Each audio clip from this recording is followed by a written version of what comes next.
we know that the focus has really been heavily on, remote learning or hybrid models, but the hope is that any or many of the resources and ideas that I share today are adaptable for also in-person learning, because we know at some time we will be back to in-person learning. And my hope today is just to give you many different resources, links, lesson plans, ideas and activities that you can take and hopefully adapt to whatever learning environment you are using, perhaps now or perhaps in the future. So we know that's a little unknown at this point, but that's the hope. So I'm going to disable my video so that I make sure that the sound quality is as good as possible. So we'll go ahead and get started here. So first of all, we are going to kick off the session with some discussion and some ideas for teaching soft skills that for your EMT students. And we're going to share a few different scenarios that you'll be able to use with students in your program.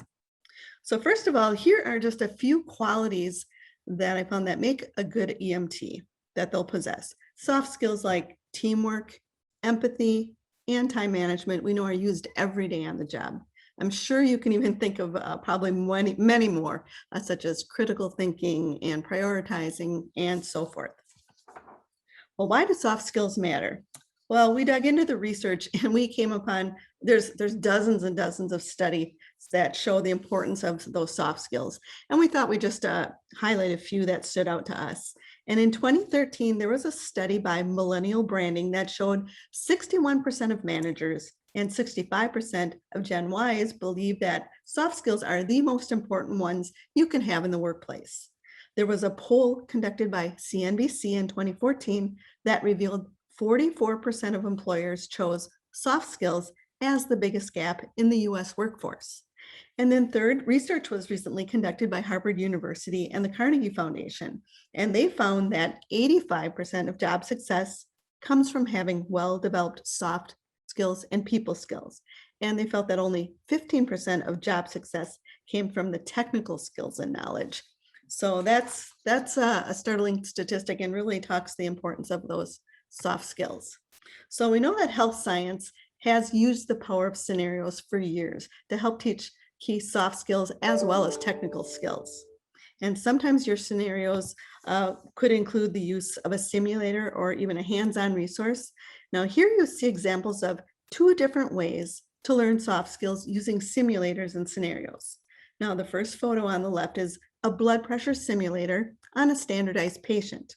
Now you could create any scenario you wanted and have one person be the EMT, actually taking or learning how to take blood pressure, perhaps for a specific type of patient, and then students can switch roles, one being the patient and one being the EMT. Now, the added benefit of a wearable simulator, such as a blood pressure simulator, is students also get to practice the soft skill of something like patient communication. So on the right-hand side, you can see a typical geriatric mannequin, and those can be used to do a wide variety of different scenarios to teach and practice all sorts of basic communication skills with geriatric patients. So you could set up a scenario with students working as an ENT, and you could have them role play. Now, there are many benefits to scenario-based learning, whether it be for technical skills or soft skills, and we just thought we'd highlight a few. First of all, it creates sticky learning opportunities. We mean they'll remember what they've learned. It also facilitates problem solving in learners. So it will put your students in those new and different situations. It will provide guided exploration of learners. This means it gives your students those explicit, thoughtful, critical thinking opportunities that they might not otherwise have. It also provides a very safe practice zone where they can gain proficiency and mastery. So there is no fear of risk or consequences they can practice. And then it allows your learners to make mistakes and then through feedback, reinforce that right approach. Now is really the time we want to help our EMT students know what to do. So when the time comes across or they come across that situation in real life, they'll know what to do. So we want to help them build their toolkit of responses and approaches. And that really also includes responses and approaches in their soft skills. So one very simple yet effective way to help your students learn a variety of soft skills are our pathway-specific scenario cards. And we have them written by subject matter experts. On each card, and there are 19 different ones, each one focuses on a different soft skill. And each scenario includes different points of view to consider, as well as key discussion questions. In addition to an EMT set, we have medical assistant, nursing, geriatric, sports medicine, but we're going to share 2 scenarios from our medical assistant card deck that you could use online, in class, or even in a hybrid model. So we know that scenarios are a great way to get your students to interact with each other and the content. So in this EMT scenario, it relates to teamwork. Now, this would be a perfect time to, or a perfect one to use, perhaps even in a health occupation career exploration lesson, or to kick off a lesson in your EMT classes of any kind. Sometimes it's just fun to have your students try their acting skills. So here's the teamwork scenario, and let's just read it. Lori arrives 45 minutes early at Station 1 to start her shift as an EMT. She's hoping to get a workout in before her shift starts. Jake, the EMT that she will be relieving, is in the back of the ambulance, restocking from the previous call along with his partner, Fred. They look tired and worn out. And Jake tells Lori they have had an awful call that used up almost everything from the shelves. He said it will take about half an hour for them to restock, and they are completely out of service. So you could assign students the different roles of the people in the scenario, and you could have them act it out in front of a class if you're live. And then after the scene is done, you could ask those key questions to generate a class-wide discussion. However, if you are teaching remotely, you could have your students role play the EMT role, and you could use family members as the other actors. They could record it on their phone and submit it to you with written answers to those discussion questions. Or you could even record yourself reading through the scenario, and then you could post those key questions on a discussion forum if you've got something in an LMS system or something like that. So here's another EMT scenario that focuses on time management, and we know how key that is for EMTs. So if you're teaching again in a remote environment, you could even scan a card like this and share it in your LMS system, or you could type it into a doc, or you could even share a brief recording, again, reading the scenario, and then put questions out on a discussion forum for students to weigh in on. Something like this is just a really simple but very flexible way to get your students discussing those key soft skills and it helps them really think specifically and intentionally about those soft skills. Now, there are many ways to create these types of short scenarios, but you don't have to do it all yourself. Here's a few ways you could help create some scenarios for you to use in your course. First of all, you could get your industry involved, especially in the local community. Many of you probably have advisory boards that you tap into for your program already. You could talk to local employers in the area. You could tell them you're creating a class project, need help coming up with some real-world EMT scenarios that involve different soft skills. You could ask them about recent scenarios that they've experienced on the job themselves. You could also get your students involved. You could ask students to create scenarios based on some of their own life and work experiences. Many students are now employed in some of their very first jobs. If you happen to be teaching the high school level, have them share positive or even negative scenarios that they have personally seen or even been a part of. You could also talk to your colleagues. More than ever, our schools are tapping into people with business and industry experience to teach. So maybe you know fellow instructors that have been EMTs. Ask them for a few ideas for scenarios that they've been involved with. Another thing you could do is talk to family members who may work in health science careers. What types of scenarios or situations have they seen or even been a part of in their work environment? And of course, if everything else fails, you can Google it. If you do keyword searches on terms like role-playing scenarios, workforce scenarios, work conflict scenarios, many different things, you will be shocked and hopefully amazed at the things that will come up on places like YouTube that are ready to use. So, we know videos are a great way to get your students actively engaged in problem solving and critical thinking. And all it takes is just a few keyword searches into a place like YouTube, and you will find dozens of videos for teaching a variety of soft skills in the workplace. Now, some aren't going to be specific health science or healthcare scenarios always. There are some that are more general, and those are the ones I've got on the screen in front of me. I found just a handful that had some general soft skills scenarios that you could play, stop, have your students debrief about them. If they're in a remote learning environment, you could certainly take the link, put it out on your LMS system, or get it to your students in some manner. They could watch them, and then you could have them do some answering of some key questions. Many of the ones that you find out there are really short, and some of them are really quite engaging. So, again, show the scenario, stop, discuss, turn it into a writing exercise. Some of the questions could be, how would you handle this, or what would you do differently? But there's many, many things out there that you could take and adapt to your situation. So now we've looked at a few ways to help teach those soft skills. Now I'm going to share some resources that will help teach some of those technical EMT skills. But before I go further with that, I just wanted to share this Access website with you. And this is access to all of our curricula and product guides we have available for all of our health science products. A year ago, when the pandemic hit, we made everything available for free. That goes along with all of our simulators, mannequins, task trainers, and so forth. There are dozens and hundreds of lesson plans out there. The lessons have student exercises. They have PowerPoints that you can lecture from, assessment tools. So there's just a ton of things out there. So I wanted you to be aware of how to access that. So you can use this link, and you can just scroll down to the health science section. And then if you're interested in a specific topic, you could click on, if you click on either the tool or the mannequin that relates to that topic, that will take you to the curricula. So many of the things that I'm going to be referencing in the next few slides I'm going to say are from a specific curriculum of ours, but remember, you have access to all of it for free at the link. Again, slides, instructions, handouts, assessment tools, and a lot of these things that are in the lesson plans can be used in a variety of learning environments. Of course, most of them are for in-person, but it doesn't take much to adapt them to remote or hybrid learning either. So that's a great link. You might want to save it as a favorite. So this handout that you see is from our blood pressure simulator curriculum, and it's available via the link that I shared under blood pressure simulator.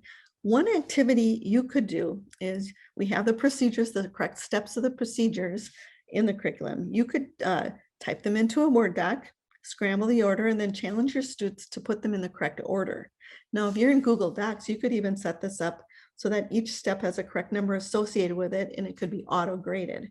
One other thing I should have said about the link that I gave you in the previous slide, when you go to the curriculum, any of the handouts that you'd use with students, we have also made into a Google Doc, so that if you have Google Classroom, you can use it in a more friendly way, so that you don't have to retype it or redo it.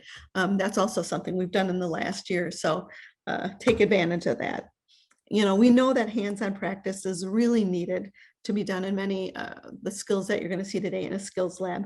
So what we're trying to do is just get students all of the information that they need to be ready, so that it can save time when we are back in person, and we can really take advantage of those in-person hours for practicing those hands-on skills, and not have to use so much of the time for teaching all of the background or foundational knowledge. So here are a few more blood pressure resources that I found. One is an online self-test, and it includes audio files as well as knowledge questions, and there's even an answer key. So that's the first link. There's another one that has an audio recording of all of the sounds, and students can listen to it. If they put headphones on, they can listen and have to identify all of the different sounds. So those are two that I thought might be helpful for you. And then here's another topic on BBM ventilation. These activities come from our BBM ventilation curriculum. If you had these types of handouts, you could post them on a LMS system, or if you're in person, you could hand them out. But they're both what we consider, we call them focus activities, or short activities to kick off a lesson on BBM ventilation. All of our lessons have these type of short kind of intro activities, we do weave in soft skills as well as the technical skills. So you see on the screen, we have an empathy activity where there's a scenario and you've got some questions where it surrounds a scenario all about BBM ventilation, but they learn how to think empathetically about a patient going through that. But then also there's that anatomy pre-quiz, which is all about the parts of the anatomy that you see there that would be applicable to BBM ventilation. And you could even put something like the anatomy pre-quiz out on a LMS system as a exercise, and you could pair it with a brief video or a video clip that shows the anatomy of the airway as it relates to ventilation. And I just found an example of one link that I put out there, but there are several out there that you could use, and they're all free. And this particular link was only like 3.5 minutes, and it uses 3D animation to explain the anatomy of the upper respiratory system. So you could take just a few of these types of free resources and put them out there for online or even hybrid learning and create kind of a little mini lesson that way. So for phlebotomy, the next activity comes from our curricula, from our multi-purpose venous training arm. And you can find it under skills trainers, and it's just called the multi-purpose arm. And the curriculum here is called Introduction to Phlebotomy. So we have a lesson plan template, and in each lesson, it follows the same template. There are basically 3 sections. There's a focus activity that's usually the brief activity to engage students and set the stage. And then we move on to the learn section where they're learning most of the skills and the primary objectives. And then we end the lesson with some kind of review activity. So this activity that you see on the screen in front of you is the focus, or the introductory activity for the intro to phlebotomy. So here students learn all about the veins used in phlebotomy, and they answer some key questions. You could share a document like this on your LMS system for students to access. And I also did find a short video link that could be paired with this activity, and it happens to be all about phlebotomy veins, which goes nicely with this written activity, and it's only 5.5 minutes. So again, it's not real long, but it would make a nice little mini lesson to introduce students to phlebotomy. Here's a few more resources that I found, just trying to provide some more things you could think about to supplement a lesson on phlebotomy and bring some of your written content to life. Again, I'm just suggesting videos because there's a ton of really good ones out there for free. There's one that I found there, the second one, it's the vein animated anatomical tutorial, and it uses animation, and I thought the animation was actually quite good to show the veins. And then don't forget about free apps out there. You'd be surprised at what you can find if you search on your smartphones on your apps. Here's just one. It's called Phlebotomy Technician. Has a lot of information and things. Again, I can't always attest to the quality of some of this, but it might get you looking for more resources and places that you might not have thought of.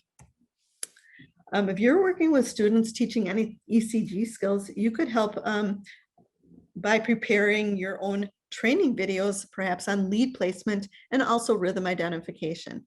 If you have a trainer like ours that you see on the screen, or if you even have access to a medical mannequin, you could turn that into a lead placement trainer where you could record yourself showing where on the body and to correctly put 3, 4, 5, 12 lead sets. You could be pointing all those anatomical landmarks that they can be using to help them find those types of places. In our curriculum with our ECG trainer, you also have access to PowerPoints and lessons that teach both lead placement and rhythm identification. And here's a link to an online 12 lead placement practice site that I found for free, so that students could get the link and they could do some practice and some self-testing on their own. And then if you're teaching ECG skills remotely, in our curriculum, we have a 3-page document. It's an ECG interpretation handout that goes along with the entire lesson on the topic. And in that lesson, there are extensive lecture notes and a slide presentation that you could access You could even prepare a live session delivered to students or recorded and sent to them. And you could deploy this written activity as one of the things. There is an answer key provided, so that makes it easy for you as well. But if you go into that link that I provided under ECG simulator, you will find our curriculum and you will find these sheets in that activity. Now, if you're looking for more things for ECG remotely, here are 2 online quiz sources that I found that might be helpful. There are many more than this. I was surprised once I started looking at all of the different things that I found. But you can see how students could easily use something like this if they have internet access or if they want to practice these types of skills at home. So the first link was a self-grading rhythm interpretation quiz. It shows the rhythm on the screen, and then they can do a self test and see how they do it. It is self-grading. And then the other one is a rhythm quiz, but it's done via video. So 2 different ways that you could deploy some ECG training online or even in a hybrid model if you chose. Now, if you're using medical mannequins or have some available, we've got some ideas for you for teaching remotely and hybrid. We've got multiple lesson plans that go with, we have 3 or 4 different medical mannequins, and there are dozens of lessons that go along with both of those medical mannequins. So if you're out on our link and you click medical mannequins, that will take you to the curricula that go to the pediatric, the geriatric, and even the adult nursing mannequin. Now, here is an intramuscular injection activity that we have in our curricula. So if you have a medical mannequin, we know you can practice a lot of procedures on that.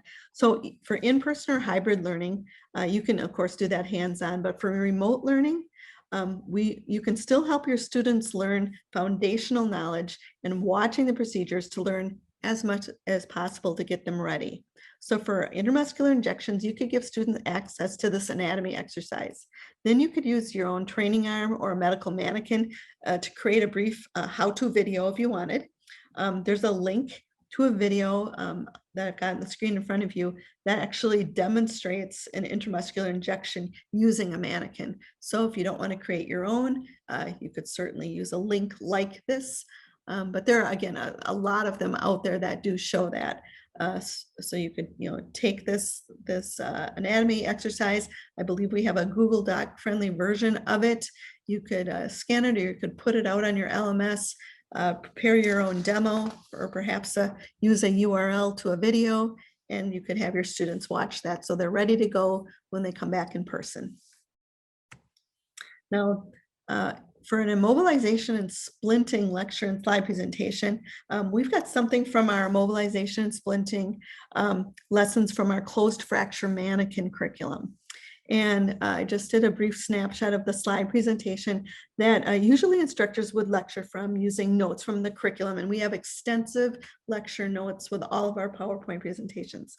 Now, in this case, we open the file that would give us access to the PowerPoint and those lesson plans. You could save a copy of the PowerPoint to your desktop to share, or import it into an LMS system. You could even take the lecture notes, turn them into a Google Doc and share that as material that students need to review as they go through the slide presentation. Again, we want to help your students have access to the information that accompanies each of the slides in something like this. So there's multiple ways that you can do that, but students should have all the information they need in this case to follow along the slide presentation and to read through the lecture notes. That will give them a lot of good foundational knowledge that they can use before they do the hands-on. Now, we know that immobilization or splinting skills that actually could be practiced potentially at home using family or friends. There are articles that share suggested materials to be used for practice at home. Here is one I found that suggests the materials used for splinting a broken arm or practicing that at home. You could have students gather materials and practice following the procedures that they've either seen on some of the videos or the recordings, or even read about in the lesson and from that slide presentation. They could do the mobilization and splinting. They could take a photo. They could submit it to you to show what they've done. Now, we know while that's not ideal, it actually could provide some hands-on practice for that type of skill. We even have some instructors that have put together take-home practice kits for some types of skills like this. So maybe you would be able to put together some low-cost practice kits for your students at home that they could either pick up or somehow get access to. And then they could use them on family and friends at home. Finding or creating emergency scenarios to have students walk through in the shoes of an EMT can be really effective. If you're in person, mannequins can be used for role-playing scenarios as well as students themselves. Depending on the fidelity of the mannequin, it can be quite realistic. However, if you're remote, these scenarios may need to be provided to students either in writing to problem solve, or you could maybe even find a website that would have a variety of emergency scenarios you could tap into. And I did find one site, and there's the link there, the NREMT site. Here's an example of a geriatric diabetic emergency. So this could be provided to your remote students to problem solve as to what would they do if they came upon, or if they were an EMT on a call like this, what would be the appropriate plan of action? If you have a bandaging and wound care mannequin like the one above, it of course provides a lot of different hands-on practice in class. However, again, if you are remote, here's one activity that you could take from the curriculum. This curriculum activity is from our bandaging and wound care mannequin, and it's a dry sterile dressing skills checkoff. But in that lesson, we have skills checkoffs for, I think, 6 to 8 different types of dressings. You could prepare a lecture live or even record it using the PowerPoints and notes found in the lesson if you'd like. They're ready to go. And then your students can practice. Now, for at-home practice, they would need access to a dry sterile dressing. This is something that's fairly low cost, and perhaps you could prepare student dressing kits for that at-home practice that they could access. Students could practice that on family members. They can record their dry sterile dressing practice, and then they could submit it to you. So just one idea for being able to teach or practice hands-on those types of skills in a remote environment. There are many videos that specifically address bandaging for EMTs. Here's just a couple. I mean, there are loads of them out there if you look for them. So if your students are able to access bandages at home, they could watch these and then they could practice on family members, or again, maybe you could provide a kit with multiple types of bandages depending on what kind of stockpile you have for your course. The first one here is, of course, on doing an amputation. There's a pressure bandage. There's dozens of them out there, all on different types of bandaging and splinting techniques that you could point out to your students. So, we know that anatomy and physiology are prerequisite courses for EMTs, just like any other health science pathway. I'd like to share a free resource for teaching about diabetes education using our diabetic foot ulcer anatomy model. And maybe this will also give you some creative ideas for how you can use anatomical models more frequently with your remote learners. So you see our gorgeous foot, our diabetic foot ulcer model there on the screen. The handout that you see can be found in our diabetes education kit curriculum. And the activity here is an introductory handout, and it helps your students learn about key anatomical terms, all about the foot. So you could make it available to your students in a LMS system. Then if you have an anatomical model like this, you could do a live demo or even a brief recording pointing out some of those anatomical parts of the foot. So it doesn't have to be anything real complicated, but you can see how you could make use of those anatomical models that you probably have access to quite a few of to use with your remote students. Now, you could also use information you learned about the foot anatomy in the previous activity in an EMT scenario, focusing on a diabetic foot wound. You could share the scenario like this with your students, and then you'd have them problem solve through the scenario. So let's just read.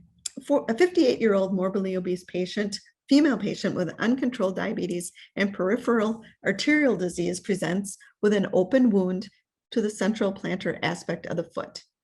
She reports no pain, does not recall an injury, and is not sure how long she's had the ulcer. Upon exam, there's a 3.5 a centimeter circular wound with thick yellow material in the center, and the edges of the wound are pink and warm to the touch. What would you do? So you can find more scenarios like that out there. You could create some of your own. You can go back to some of the sources we talked about earlier for how to or where to go to develop scenarios. Now, here's another example of a geriatric foot anatomical model that could be used also to create a scenario for EMTs. Photos of the model could be shared with your students, along with a scenario that includes the foot condition in the scenario. So this specific foot that we happen to have, I think, has a dozen different real lovely geriatric foot conditions that are quite common out there. You see the diabetic ulcer, but you've got fungus and toenail things and all sorts of things going on.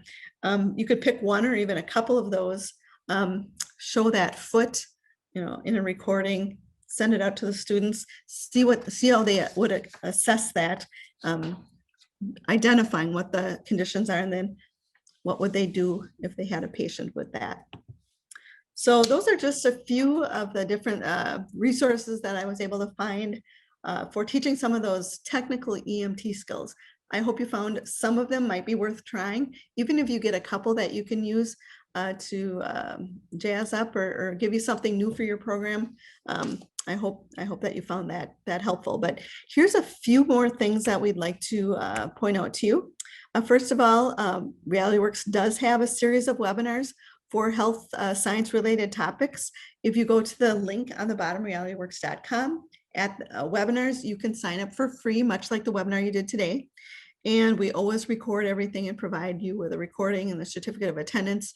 But we do things on specific to EMT, medical assistant, nursing, all sorts of different, sometimes they're more general health science topics, but we also do record everything. So you can go onto our website webinar area and find dozens of archived webinars as well if you're looking for more content to share or more ideas. And some of those webinars are 35, 45 minutes filled with additional free resources for remote learning. So if you find yourself in a situation where you're going to be remote or hybrid for the foreseeable future, we hope that we have more in person. Maybe you'll find some additional tips, tricks, and resources at that link that you can go to.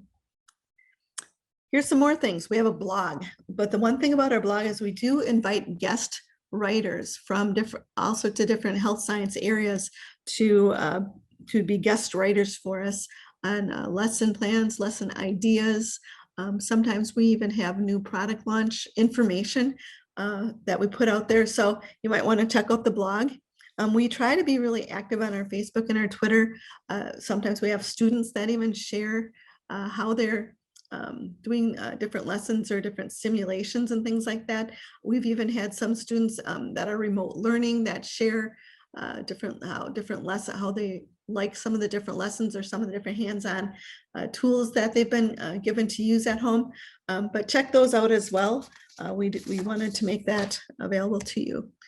So at this time, I would really like to open it up for any questions that you might have on any of the resources or any of the curricula or things that Realityworks has that I've referenced. So I'm going to go ahead and have Nate let me know what some of those questions might be if you've been putting those out in the chat. Yeah, so our first question just came in. How about, do you have anything for airway and bandaging links? Excuse me, we have several different airway and bandaging simulators, mannequins and things. And if you go out to the link that I shared, that takes you to all of our curricula. If you click on that mannequin or that task trainer, that takes you to the curriculum. So there are lesson plans, assessments, activities, skills checkoffs, all sorts of things out there, but you have to find the task trainer or simulator that relates to that topic. Wonderful. And so I've been following along, trying to send as many of the links as I could get. I believe what they're referring to is I maybe missed a couple of the as we were going. But do not worry, in the follow-up email and in the description to the the recording and all that, I will send all these links. I'll gather them all and I'll distribute those all to you. So you guys will And all have access to this information. And Nate, I'd be happy to make my PowerPoint available for everybody because the links are clickable right off the PowerPoint too. So after the webinar is done, I can send you that and you can send that out to all of the participants if you'd like. Absolutely. I will make those slides available that you can Okay. you'll be able to download them from nemsi.org. So, but I'll include the link directly to the PowerPoint and all of that in the follow-up. Okay, terrific. But if anyone does have any questions pertaining to maybe some of the resources that we talked about here, some of the mannequins or scenarios or some of the things that we talked about, please feel free to send those in. Or even if you have any comments on some things that you have been having trouble locating or some things that you were hoping to talk about, we'd be happy to discuss those. We still have a little bit of time left.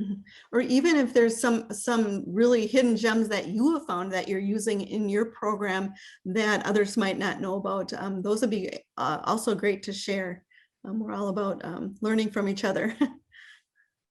Absolutely. So, so you did mention earlier that you have this Realityworks webinar series, and I know we were talking previously before we started up this webinar that that you've been doing a lot of those. Have you noticed anything recently, or any like particular presentations that have really stuck out to you that you think are really valuable? Actually, we have 2 or 3 specific to EMTs in our archived webinars, but one that we were surprised by, we had over, I think it was over 500 participants, was one on integrating leadership skills into your health science program. And it's more of a general one, but that really resonated across the board, across all the different pathways in health science. So that might be a good one. I believe it's around half hour in length that we also have archived on our webinar website. Wonderful. Yeah, it's a great resource. And we did have, it's not a question, but just a suggestion and some other resource that somebody has found valuable, Cahoots and Nearpod. I've definitely heard of Cahoots, Yep. and Nearpod before. So something new to try out. We do have a couple of webinars that in the title do say, for medical assistants or CNA and nursing, but a lot of the skills and the resources in those webinars that are in those presentations may have some crossover into EMT skills as well. So don't let the title keep you from checking those out. Awesome. And another great question came in. Will we be seeing Realityworks at the NEMSI Symposium?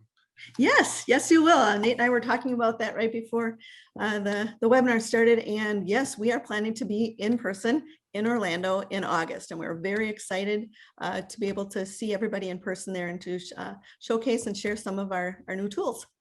And I would be remiss if I didn't mention we're going to be opening registration for our symposium next week. So watch out for some announcements on that. We do have some a question. Do you have any resources or any thoughts on for EMS and fire service? Oh, that's boy, that's a good question. I don't have anything specific. I have one thing that we have, and we have it's a industrial burn moulage kit that we've got available, and they are silicone wounds that you can put on mannequins or you can put on people, and you can act out scenarios to do with industrial burns. And the artist that we have creating our moulage wounds does a fantastic job. They look so realistic. So if you're looking for something that might be kind of fun and interesting to use either with your students or even to create a burn scenario with a mannequin, that's something you can find on our website under our health science stuff. Wonderful. And another suggestion just came through in the chat that GIM Kit is something that you can use as an online review game. Again, this haven't necessarily heard of it, but it could be a valuable resource. Feel free to take a look at that. Great. Still taking questions if anyone has anything. I think so far we've addressed pretty much anything, but do you have, are there any other resources or anything that maybe we could discuss while we're here? Let's see, we're in 2021. In 2020, we came out with a whole product line specific for EMTs, EMT instructors. So if you go onto our health science part of our website, you'll find a lot of things specific to those EMT skills that you need to teach in order to get your students to to pass their certification test. So we've got everything from AED to a closed fracture mannequin. We've even got some pharmacology related things. We've got an naloxone training kit. We've got an epinephrine administration skills or simulation kit.